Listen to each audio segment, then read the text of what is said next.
I just want to do God's will. The kind of revolution that the world needs is a Christian revolution. If you want a miracle, you've got to expect it to happen. You are the recipients of God's grace and God's blessings, and you rejoice in that reality.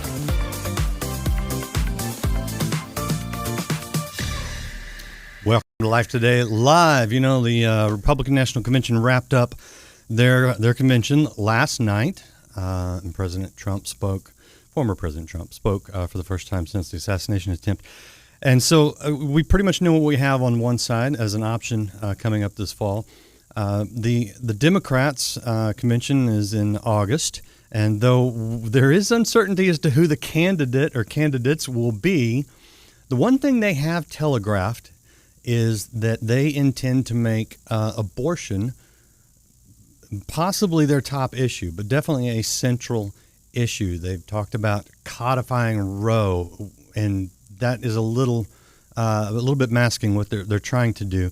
But abortion is going to be an issue you're going to hear a lot about between now and November for sure, and it's just not going away anytime soon. And if you've watched this program at all, you know that as an adoptee, you know, as an unwanted pregnancy, an unplanned birth, I'm a little bit pro-life. I think you ought to give kids like me a chance, you know. And so we're going to talk about that today. And I've got a guest who is on the forefront of fighting for life. And his name is Seth Gruber. He's the founder of the White Rose Resistance and the 1916 Project. He's got a book that you can pre-order now called the 1916 Project. And it's got a nice little subtitle, The Lion, the Witch, and the War We're In. I'll let him explain that. But there is also a documentary that we'll take a look at here in a second that is available for your church group. That's where it's screening right now. It'll be available wider a little bit later this year. But I really want you to consider taking some action, getting this in front of people to raise awareness, because a lot of people don't understand exactly what we're fighting here, and there's a lot to this. So stick around, watch this, hit the share button, raise awareness on this issue, because I do believe this is, I think it's the central issue of our time. Seth, welcome to Life Today Live. Great to have you on the program. Thank you, brother. Appreciate your voice and your courage. The America's spinning out of control, huh? And we need to figure out how this happened if we're going to reverse engineer the sexual revolution and the culture of death that's been created. So thank you, brother. So I think to set this up, explain what the 1916 Project is and what that even means. What is the significance of 1916? Yeah, so I mean, people might remember the 1619 Project, Randy, for conservatives or believers that kind of pay attention to the culture and certainly pay attention to our journalistic betters in the legacy media. Randy, I generally call them journalistic prostitutes for the culture of death, with the exception of a few incredible ones, of course. But and so in the fall of 2019, the end of the summer of 2019, the Gray Lady, you know, all the news that's fit to print, the New York Times released the 1619 Project with a purple-haired Marxist, Nicole Hannah-Jones. I don't actually say that in a mean, nasty way. She actually has purple hair, and she's actually a Marxist. She's the disciple of Angela Davis, one of the second surviving members of the Frankfurt School, which is where we get critical theory, critical race theory, right? And the German Jews who launched the Frankfurt School fled Germany because some of them feared Hitler, and they brought the Frankfurt School to Columbia University. And so they became the fathers of the radical hippie movement and the radical yippie movement, and later became tenured professors at American universities. Anyways, so when I say that the 1619 Project was a Marxist thing, I actually mean that quite literally. And so they said, our real birthday shouldn't be 1776. In fact, it should be 1619. And the subtitle of the 1619 Project was A New Founding. A new founding. They're just admitting it in the project, Randy. Our founding should be 1619. Why? Because that's when the first black slaves came to American shores. And so it's, by the way, it's now a Hulu special on Hulu streaming. It became K through 12 curriculum in a lot of America's public schools. People who listen to you in the show, y'all might remember, like in 2020, 2021, we were seeing these stories of not just critical race theory being taught in schools, but little white kids in elementary schools being taught by their teachers to apologize to their little black friends. Yeah. And you're like, wait, what did this kid do? Well, see, if you're white, you participate in systems of oppression according to the premises of the 1619 Project. Now, here's where it gets really interesting. The disciples of the 1619 Project were BLM Incorporated and Antifa and all of these people. Not because I say so, but because that summer of 2020, the mostly peaceful, somewhat fiery BLM Antifa riot protest arsonry things, they called those the 1619 riots, Randy. People, they were actually referred to as the 1619 riots. And so they're connecting that kind of activity, right? Because what does LeBron James say? When black people leave their home, they're being hunted. Right. Well, what are the claims of critical race theorists when they talk about systemic racism? It's that every institution in America, root and branch, is rotten with systemic racism. And so black people are actually denied equal participation and access to equal rights in this American experiment. That's the claims of the 1619 Project and the revolutionaries on the left. And so, of course, you've got to cancel anything, right, Randy? You got to cancel anything that has vestiges of racism. And so that's why Aunt Jemima, the syrup lady, right? Ooh, we've got to cancel Aunt Jemima. I mean, you remember this, Randy. They did this to multiple institutions, organizations, founding fathers, books, schools, the police force, defund the police, right? Because they said the police was started as a way to round up escaped slaves. And so it's racist today and it can't be redeemed. So here's where it gets so funny and ironic. And the bridge to my book, The 1916 Project, is it was actually the disciples of the 1619 Project, BLM, Antifa, they called it the 1619 riots, cancel anything racist, that actually started eating their own. You know this about revolutions, guys. They always eat their own. And so they put Planned Parenthood in their crosshairs in the summer of 2020. And these are not pro-life people, Randy. You know this. These are pro-abortion Marxist leftists who basically started attacking Planned Parenthood and said your founder, Margaret Sanger, was a racist and a eugenicist. And so you got to acknowledge, you got to do the work. And so Karen Seltzer of the New York Planned Parenthood Greater New York chapter, she comes out, bro, and she goes, our founder was a racist. And she said, we're done making excuses for our founder and the damage that she did to colored people. And so they took her name off of their Manhattan flagship Planned Parenthood clinic, which is still there. It's their mega center. It was called the Sanger Center.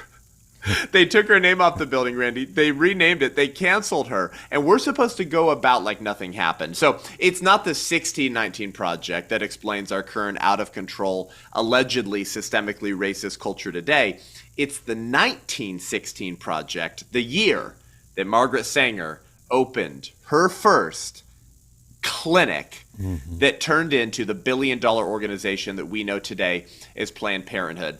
The largest abortion provider in the world, the second largest provider of cross-sex hormones and puberty blockers for America's gender-confused youth, and also, this one people don't know about, brother, the largest provider of that pornographic, comprehensive, obscene sexuality education in America's public schools that's bringing a lot of angry moms and dads to school board meetings. I want to hit one point real quick because you'll hear this from the pro-abortion crowd and from Planned Parenthood. They say, we don't actually perform abortions. We don't actually do this.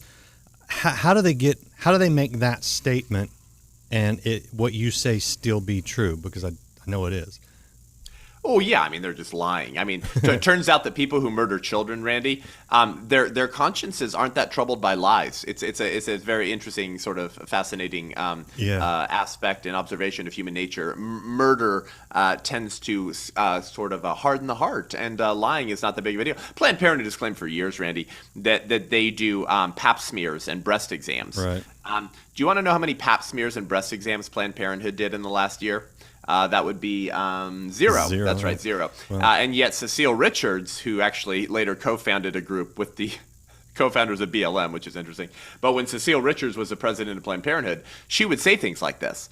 Right. I mean, she would lie out her teeth. She once said in a Los Angeles op-ed, bro, that that the RU-486 abortion pill, which was responsible for 63% of the abortions last year, 63% of the babies killed last year were not surgical or vacuum. They were pills. She once said that the RU-486 abortion pill is safer than Tylenol. And I've done entire episodes on my show, the Seth Gruber show, exactly how that's a lie. But yeah, I mean, Planned Parenthood has been lying about who they are, what their goals are, and what they've been doing for over 100 years. Yeah. And that's why I decided I had to write this book and make my film, The 1916 Project. If you want to understand what kind of ideas brought us critical race theory, transgenderism, gender theory, third trimester abortions, partial birth abortions, throwing pro-life sidewalk counselors in prison, labeling parents who speak at school board meetings as domestic terrorists, you don't go back to 1619. You go back to 1916. That date and that woman, Randy, Margaret Sanger, might be the most successful leftist revolutionary of the 20th century, except maybe Kinsey, whose fingerprints on today's insane culture is probably greater than any other of her revolutionary friends or forebears of the 20th century. And that history's been hidden from us. Oh gosh, it's been glossed over, painted over, lied about. What's interesting though is the same claims that they make about doing women's services that are necessary. They're anything connection they have to them are referrals, and they want to count those. But so much of the abortion work is referrals, and they don't want to count it. So it's like you can't have it both ways. It's either your partner organizations either count or don't count, but not one counts and the other doesn't. Well, and Planned Parenthood alone, Randy, performs about a third or more of the annual abortion. So one organization in clinic performs in the clinics. Or through their abortion pills. Oh, okay, through the pills. Okay, yeah. Yeah. So it's all what they're providing, right? And now, thanks to the Biden administration, one of the first actions that they did in the first 100 days in 2021 was to make the abortion pill fully available via snail mail. Right. The American Postal Service, without any kind of regulations or safety on it. Of course, it's never safe to kill babies, so it's not safe, period. Yeah. But they don't even care about the women whose health and lives that they're harming. Interestingly enough, there's another interesting link to 1916. I don't know what it was about that year, 1916, Randy. But the RU-486 abortion pill, that's what it's called, RU-486. Let me say that again. 63% of the babies killed last year. 63%. So 630,000 children aborted last year were done through the RU-486 abortion pill. It stands for Roussel-Uclof. That's a French pharmaceutical company that created the abortion pill. RU Roussel-Uclof. Well, Roussel-Uclof has a majority shareholder. Their majority shareholder is Hoechst AG. Hoechst AG is it's a German chemical company. They're the majority shareholder of the 63% of babies killed through the abortion pill. Hoechst AG in 1916 co-founded a German chemical company known as IG Farben. IG Farben later became infamous for creating a cyanide gas known as Zyklon B. Yep. Zyklon B, listeners, would be the gas used to poison Jews in Nazi death camps. So Hoechst AG simply shifted from creating poison to murder babies to creating poison to kill Jews to creating poison to murder babies. It's the same organization. That same year, Margaret Sanger opened her first clinic.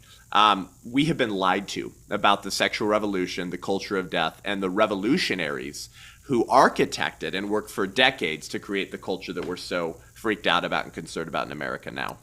All right, I want to take a look at the trailer for the documentary, and when we come back, it's because it's interesting. You started kind of talking about critical race theory and racism and the framework around it, but it ties directly into the abortion industry. Yes, it in does. a way that it seems like if people understood. It seems like not a single African American would ever vote for a Democrat if they understood. That's it.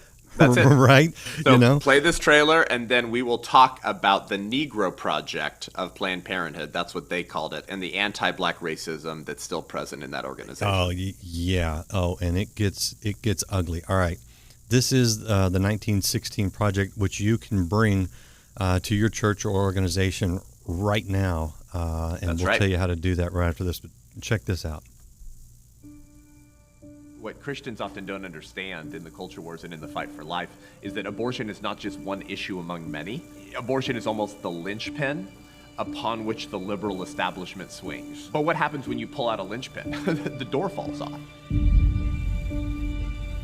It takes a long time to go from a few intellectuals believing some bad ideas to bringing those ideas into the culture more and more and more until they bear fruit. The answer how we got here is because of the silence and inaction of the church.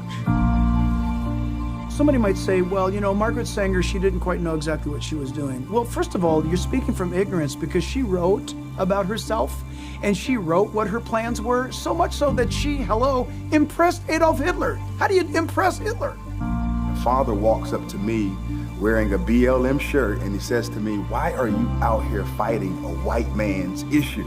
But he was a walking poster child for all things CRT, because in critical race theory, you see racism in all things and at all times. Even when a 6'4", 260-pound black man is trying to save a baby. We're going to expose and discover who the real Margaret Sanger was and how her attack and assault against the family in America explains our current culture of death and upside-down world that we're living in today. This is where it all started. It was here that Sanger opened up her first unlicensed, illegal birth control clinic in 1916. Study the past, not just to understand what happened then, but to understand what's happening now. This is a Leviathan. How it's a fitting place to remember what happens when bad ideas are taken to their logical conclusion. We bless the holy name of Jesus and we shout, let the baby live. Let the baby live. Let the baby live. Stop waiting for someone else to grow a righteous culture of life for you and on your family's behalf. It will not happen. If not you, who? If not now, when?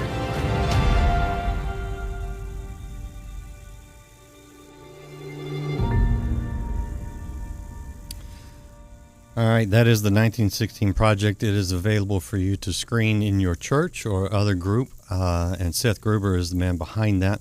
And we started talking about how this ties into a lot of the race issues, which I struggle even saying that word because race is not biblical, and it's actually not even scientific. And if you look at That's CRT, right. One of their principles that I agree with is that race is a social construct. It is a man-made social construct used to oppress people. And I do believe we're seeing that right now because scripturally, we're all one. And we got different shades of skin, different colors of hair, different colors of eyes, but we're all one race in God's eyes. But That's right. I understand the term in the way that it is used in our linguistics. So when we say racism, we understand what we're talking about. Yep. Well, is not, Seth, abortion like the ultimate expression of racism? Yeah, I mean, thanks to the abortion industry, Randy, and the long walk through the institutions that the radical leftists have done in order to build this Leviathan, if nothing changes in the next few decades, you're going to have to go to the Smithsonian to see a black person.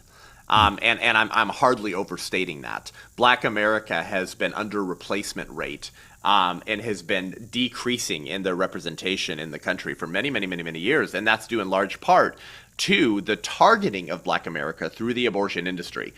For example, black women of childbearing age, but black women in the years of ovulation, represent 3 to 4% of the country. And yet they obtain nearly 40% of the abortions, according to the CDC and Planned Parenthood health data. Hey, if you're a businessman, throw race out of the conversation for a second. If you're a businessman, is that pretty good bang for your buck to get 40% of your sales from 3 to 4% of your clientele base? Seems like it. And it was intentionally by design. In fact, in 1939, Randy, Margaret Sanger, Planned Parenthood, launched something that they called the Negro Project. Mm-hmm. The Negro Project. Not what I called it, what they called it. Mm-hmm. And here was the opening proposal of Planned Parenthood's Negro Project. They said, the mass of Negroes, particularly in the South, are still breeding carelessly and disastrously, with the result that the increase among Negroes, even more so than among whites, is from that portion of the population least intelligent and fit. Yeah. End quote. And this is a word you'll hear a lot from eugenicists, is this phrase fit and unfit. Mm-hmm. And by the way, Margaret Sanger came out of the eugenics movement. She was a eugenicist. When Planned Parenthood was founded in 1921, she shared office spaces with the American Eugenics Society and her friend Madison Grant, the president of the American Eugenics Society. And if you want, we can talk about Madison Grant more in just a second. And so she then went to hire Negro Project directors, bro. And she would try to get black charismatic social leaders and pastors on her project to be the front of the agenda. In fact, one Negro Project director that worked for Sanger and Planned Parenthood, and you really got to dig for this stuff. That's why I've done the research. This is about a 170-page book, but it has like 230 citations because you can't just find this stuff on Google anymore. You have to dig and do crazy primary source research. Anyways, one of her Negro Project directors said, there is a great danger that we will fail, because the Negroes think that this is a plan for their extermination. Mm-hmm. So let's appear to let the colored run it. End quote, Randy. That sounds familiar. That was someone on Planned Parenthood's payroll as a field coordinator, if you will, for the Negro Project, okay? Mm-hmm. And she once wrote a letter to Dr. Clarence Gamble where she said, we do not want word to get out that we want to exterminate the Negro population. And she said the black minister is the one who can abuse his congregants of that belief if they have it, okay? One more. She had a board member when Planned Parenthood was founded. So I'm talking 1921. It was known as the American Birth Control League before it was renamed Planned Parenthood. Founded in 1921. One of the founding board members was a man named Lothrop Stoddard, Randy. Lothrop Stoddard. He liked to wear a Hitlerian mustache. It was slightly wider. But not much. And he was the Grand Wizard of the Massachusetts KKK. Okay, let me say that again. The Grand Wizard of the Massachusetts Ku Klux Klan. And the founding board member of Planned Parenthood, Lothrop Stoddard, who wrote a book called The Rising Tide of Color Against White World Supremacy. Oh, yikes. Oh, my. Oh, is that why CNN and New York Times has been carrying water for Planned Parenthood for 100 years, Randy? Did they not want us to find out that little tidbit? That's right. We found it out for you.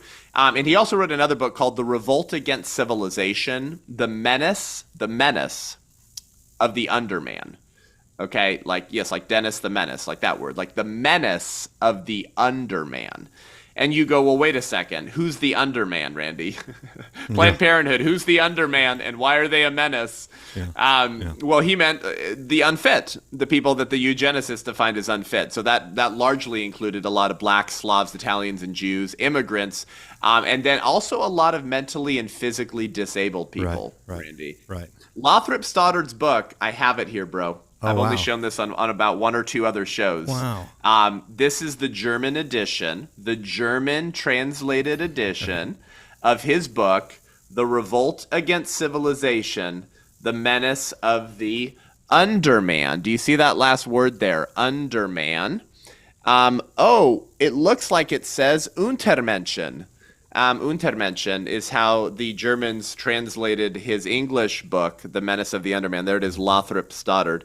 This was over $300. I found one copy in Europe. Wow. You will not find this. Good luck. And why did I show you that, Randy? Because the Adolf Hitler's chief racial theorist, Alfred Rosenberg, appropriated the German term Untermensch, from the English version of Lothrop Stoddard's book, from the German translated edition of his book. In other words, in my research and the research of historians far smarter than me, Randy, we did not see the term Untermensch begin to be used until they borrowed it from the German translated version of Margaret Sanger's most controversial board member's book, A High Official of the Massachusetts Ku Klux Klan. Jeez. And so Heinrich Himmler later uses that term in his famous Nazi propaganda book, Der Untermenschen, Untermensch, subhuman, to refer to the Jews. You heard me correctly, listener. The Nazis got the phrase subhuman to refer to the Jews from Margaret Sanger's founding board member's book. They got it from Planned Parenthood. You won't hear that from your legacy news media. That is one of the many rip your face off, shocking, jaw-dropping truth bombs in this film and in this book, The 1916 Well, Project. and it's all tied together, and most Americans would know, Darwin, The Origin of the Species, which I still think is taught in schools, which blows my mind because if you look at the original publication of that, he was a racist too. And that's the underpinnings of race, the idea that we all come from a common ancestor, but we've evolved along different lines. And he outlined the lines, and at the bottom were the Aborigines and the Negroes, right? And right above them you have other groups, Asians, of course. The white man's at the top, unless you're a Jew or a Gypsy or some of the other classes. But, all of this is tied together. The eugenics, you even get into phrenology, and this was very popular at the turn of the century. And it created this whole culture of death, which was in this pursuit of the ultimate race, which Hitler did pick up on, right? You know all this, and it blows my mind. And the one constant throughout all of that is the Democrat Party, which I know they've changed since the days that they the party switched slavery. Well, no, not like that. And you could look at the votes in the Senate and the House, but the idea that you would think that if you're going to have to get rid of Sanger off your Planned Parenthood building, you at least get the name Democrat out of your party. But that little bit of semantics there. But the point is that there is this is the foundation of so much of what we're seeing today. And when you go back and look at the origins, they're really, really dark. Oh, and it's all connected. Randy, yeah, it is. And this is why I actually get criticized a lot as a pro-life speaker and the CEO of a pro-life organization for not staying in my lane and for talking on other issues. And it's like, well, you don't understand how we got here. And so at the White Rose Resistance, now the fastest growing pro-life organization in the country, Randy, and so the White Rose Resistance is behind my film, The 1916 Project. We go a lot deeper and we go a lot higher, 60,000, 100,000 feet, to explain how all of this happened. Chesterton once said, happy is he who knows not only the hidden causes of things, but who has not lost touch with their beginnings. Yeah. We have to be in touch with the beginnings of ideologies and movements if we're to understand how that's impacting us today. As Dr. George Grant said in the trailer of my film you played, study the past, not just to know what happened then, but to understand what's happening now. Mm-hmm. And so when Charles Darwin publishes his book, The Origin of Species, what is the phrase that we all attribute to Darwin? Survival of the fittest, of course. Yep. And so here's where it gets really, really interesting. And I know we probably have to wind down here in a second, but his half cousin, Francis Galton, basically says, well, if we need the survival of the fittest, it must also require the elimination of the unfit. Right. And he's the modern father of eugenics, and he coined the stinking term, Randy. Darwin's cousin read Origin of Species. Oh, and by the way, let's not forget the name of the whole name of that book, okay? On the Origin of Species by means of natural selection or the preservation of favored races in the struggle for life. Right. Of favored races. Wait. I think I see where this is going, Randy. And so his half-cousin, let me say that again. Apple doesn't fall far from the tree, Christian. His half-cousin, Francis Galton, says that reading Origin of Species changed his life. And so he began to launch the eugenics movement. Yep. He then mentored a man named Havelock Ellis. And here's where the connections get mind-blowing. Galton then mentors, we actually have the letters between Galton and this guy Havelock Ellis. Havelock Ellis was the British equivalent of Alfred Kinsey. In England, he was a sexual theorist. He wrote over 100 books on every lewd form of sexual experimentation and orgies. He liked to experiment with hallucinogens while having orgies with men and women, which he forced his wife to watch him as he participated in these entanglements. Well, guess what? Havelock Ellis was the #1 political and sexual influence and mentor to Margaret Sanger. Jeez. So we went awfully quickly from Darwin, survival of the fittest. So it's an animal kingdom, right? So you're an animal, so hump like it. If it feels good, do it. You're just an animal. So the strong will survive and the weak will die. To his cousin, Galton, who appropriates those ideas and says, if it is an animal kingdom and it's a survival of the fittest, then the strong must survive by killing the weak. Elimination of the unfit, he coins the term eugenics. He then mentors Havelock Ellis, England's Kinsey, a weirdo sexual theorist who has an affair with Margaret Sanger, the founder of Planned Parenthood, while her kids are in New York, raising her children, and she's in England because she fled New York State authorities for breaking New York State law with her obscene, weird, kooky magazine, Woman Rebel, which bore the headline, No Gods and No Masters. No Gods and No Masters. So she's now in England, sleeping her way up the levers of power, so she was the first Kamala Harris, begins a raging affair with Havelock Ellis. They became pen pals and bed partners for decades, and they would remain pen pals. And he would publish in her magazine, the Birth Control Review, the publication that guided Planned Parenthood's ideological formation for the first 30 years, until his death. He was an evangelist. He believed that he had to raise up a generation of revolutionaries to take this gospel of sex, Randy, to the ends of the earth. It was the Great Commission flipped upside down. So he mentors a man, he mentors Sanger. He also mentors a woman who comes to New York City and begins to disciple a whole group of Greenwich Village radicals, which is where Margaret Sanger lived, in Greenwich Village. This becomes the breeding ground for the beginning of much of the eugenics movement and Planned Parenthood in America. I'm just saying it's not a coincidence that we went awfully quickly from Darwinism to eugenics to sexual weird chaos to child sacrifice in the beginning of the founding of the largest abortion provider in the world.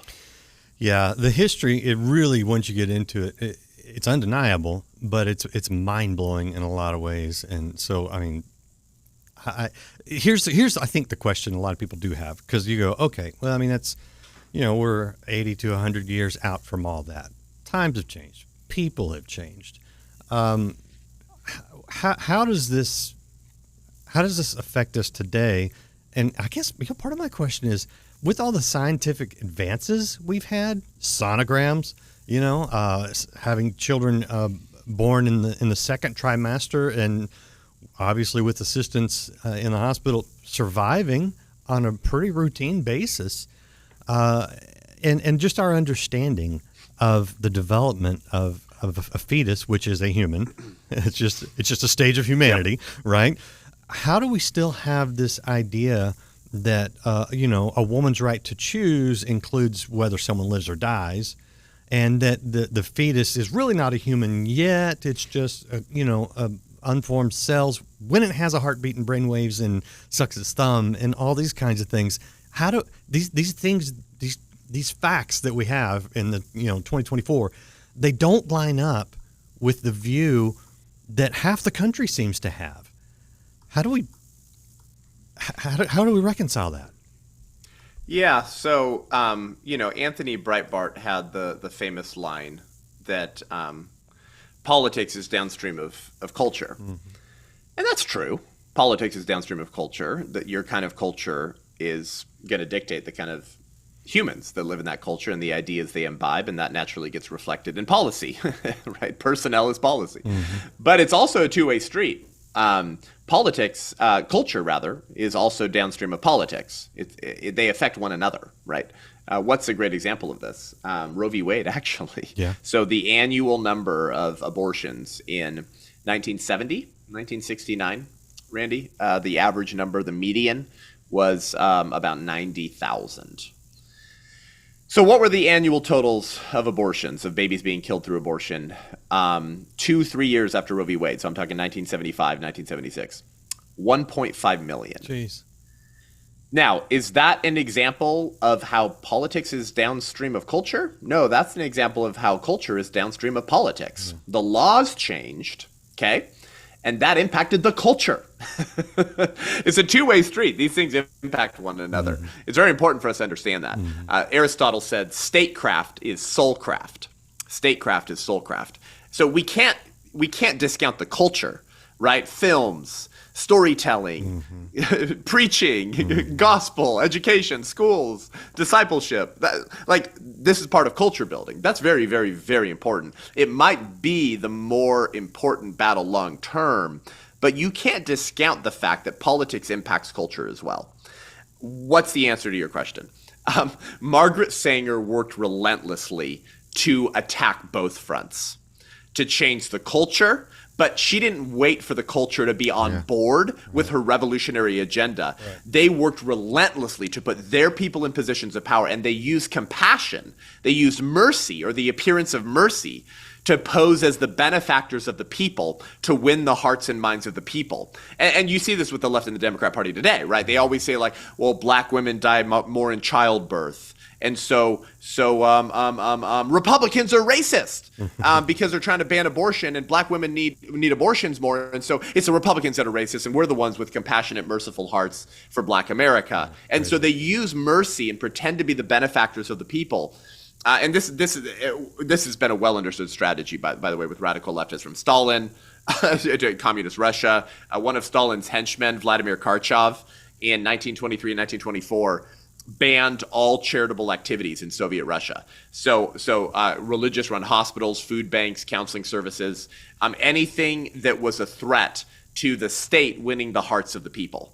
And so they took over. The state took over all charitable activities run by believers, or not Christians, but just ministries of mercy. So the state would run those, because they could accept no rivals for the hearts of the people. Right. So Margaret Sanger posed as one of these sort of compassionate, merciful revolutionaries to try to get the church, conservatives, and liberals, and she was very good, by the way, at winning support across political and religious lines in that era. She was very good at this, at lying to win the hearts of people.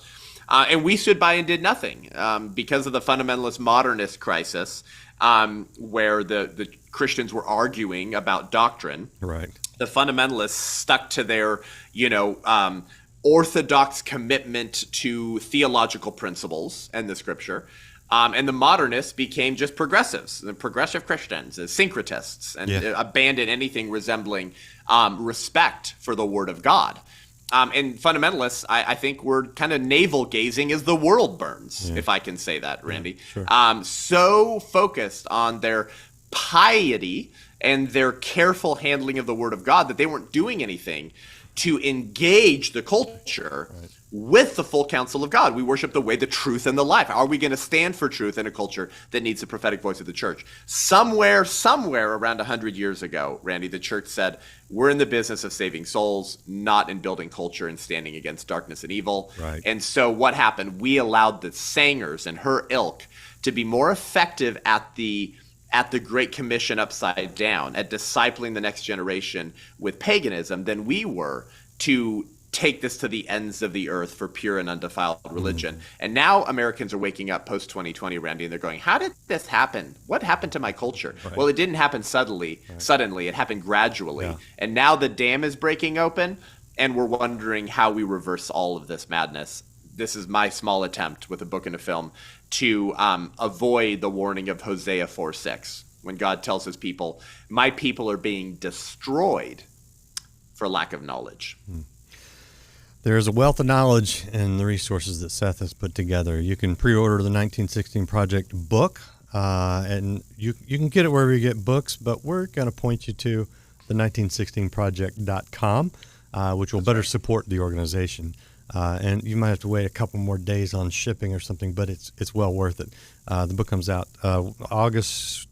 September 4th, but it's for pre-order right now, and it is, don't forget so Randy didn't just say that as a qualifier. It's actually the 1916project.com. And you at the bottom of the page, you can pre-order the book, or you can go to the book page, which is the 1916project.com/book. Either one works. And at the 1916project.com, you can press host a screening. And if your pastor is courageous enough to contend with these issues, you can host a screening of this movie right now as you're listening to us at your church before it comes out for the world streaming online later this year. Yep. And this is the website for it right there. Again, the 1916project.com. And take action, because, you want to know how we change things, how we reverse course. This is how. And we all, we look at the November and the elections. We think that's how we're going to do it.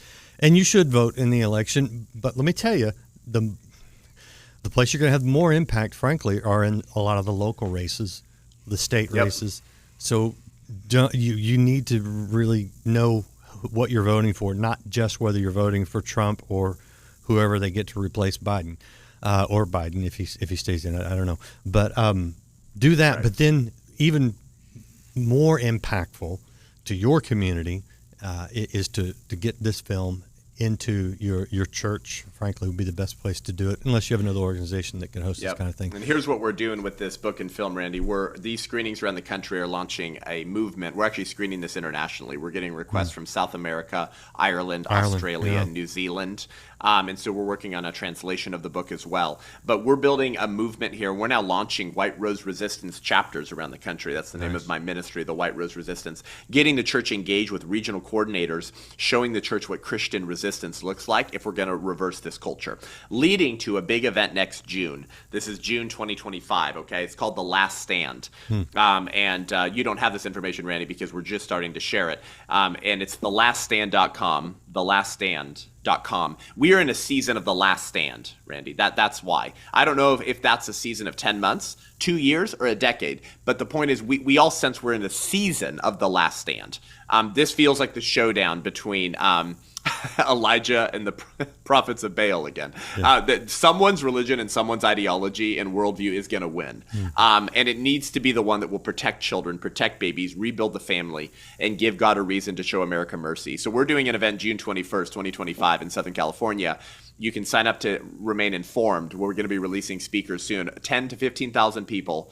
Pastor Jack Hibbs, Skillet, Danny Goki, Charlie Kirk, and many, many more getting booked every day to get the church to repent, worship, get equipped, get mobilized, get fired up. And then we're going to send and launch like 100 new chapters around the country from that event, all with the focus of the local church. I don't want to be doing this in 10 years. I think there's too many 501c3s, Randy. I'm going to say that on this show. I think there's too many nonprofits, and I'm saying that as the CEO of a nonprofit. Why am I saying that? Because I think the good work that my ministry does, yours and others, okay, I think we're doing work that the local church used to do. As an overflowing of our love for Christ, our love for image bearers of God. We just had Christians standing against wickedness. We have a chapter in this book called The Divine Trajectory of God's People. And we tell some of the stories of the saints and heroes of the past who weren't launching C3s to stem the tide of darkness. They were just Christians being Christians. And so that's the larger picture of what we're doing with this film. It's not just, hey, get educated. By the way, if this film goes viral, it could swing elections. If this film goes viral in Black America, it can actually flip elections. And I actually believe that. So pray for that, guys. Join us, and let's change the culture. You can do it. One way you can do it is to hit that share button right now and get Seth's message out. And appreciate, Seth, your time here today. But go order pre-order the 1916 Project book and get the film in your local group. If you haven't liked, followed, or subscribed, do that. You'll get more notifications of great interviews. I'll see you next week here on Life Today Live.